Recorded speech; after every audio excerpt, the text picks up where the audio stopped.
Hello, ഒരു 10:30, 11 മണിയാകുമ്പോൾ നമുക്കൊന്ന് പുറത്തേക്ക് പോകാൻ തോന്നി. ഞാൻ ഒറ്റയ്ക്കല്ല കേട്ടോ. എൻ്റെ കൂടെ ചേച്ചി മനുവേണ്ണനൊക്കെ ഉണ്ട്. അപ്പോൾ ഞങ്ങളെല്ലാവരും കൂടി പോണത് നമ്മൾ ലാസ്റ്റ് ടൈം പോയ ആ ഒരു കഫേയിലോട്ടാണ് കേട്ടോ. അതായത് സുലൈമാനി മജ്ലിസിലോട്ടാണ്. നിങ്ങളെൻ്റെ ലാസ്റ്റ് വീഡിയോ കണ്ടിട്ടുണ്ടെങ്കിൽ നിങ്ങൾക്ക് മനസ്സിലാവും. ഇത് നമ്മുടെ ഗുരുവായൂർ ഓവർ ബ്രിഡ്ജിൻ്റെ താഴെയുള്ള ഒരു കഫേയാണ് കേട്ടോ. നമ്മൾ ആദ്യം പോയിട്ട് എന്താ പറയുക, ഹോർലിക്സ് ഓർഡർ ചെയ്തു. അതിനുശേഷം പിന്നെ ഫ്രൈഡ് മോമോസ് പറഞ്ഞിട്ടുണ്ടായിരുന്നു. പിന്നെ അത് കഴിഞ്ഞിട്ട് നമ്മൾ പിന്നെ ലോഡർ ഫ്രൈസ് ആണ് പറഞ്ഞിട്ടുണ്ടായിരുന്നത് കേട്ടോ. അത് നോർമൽ ലോഡർ ഫ്രൈസ് ആയിരുന്നു പറഞ്ഞിട്ടുണ്ടായിരുന്നത്, വെജ് തോന്നുന്നു. യെസ്, അപ്പോൾ ലോഡർ ഫ്രൈസ് ഞാൻ ജസ്റ്റ് ഒന്ന് അങ്ങനെ ഡ്രസ്സ് ചെയ്യായിരുന്നു കേട്ടോ. അതായത് അതിൻ്റെ ഒരു ചില്ലി ഫ്ലേക്സും പൗഡേഴ്സൊക്കെ ഇട്ട് ഞാൻ നല്ല ഭംഗിയാക്കി കിട്ടുന്നുണ്ടായിരുന്നു.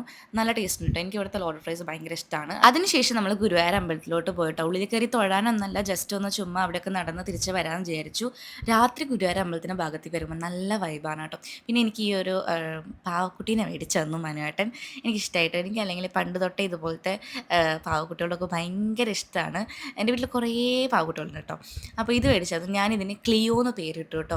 കാരണം കുക്കുവിന് സിമിലർ ആയിട്ടുള്ള പേരാണ് ക്ലിയോ. സോ അത് ഞാൻ ഇട്ടു. കുക്കുവിനെ കണ്ടെടുത്തപ്പോൾ കുക്കുവിനെ ഇഷ്ടപ്പെട്ടിട്ടില്ല കേട്ടോ.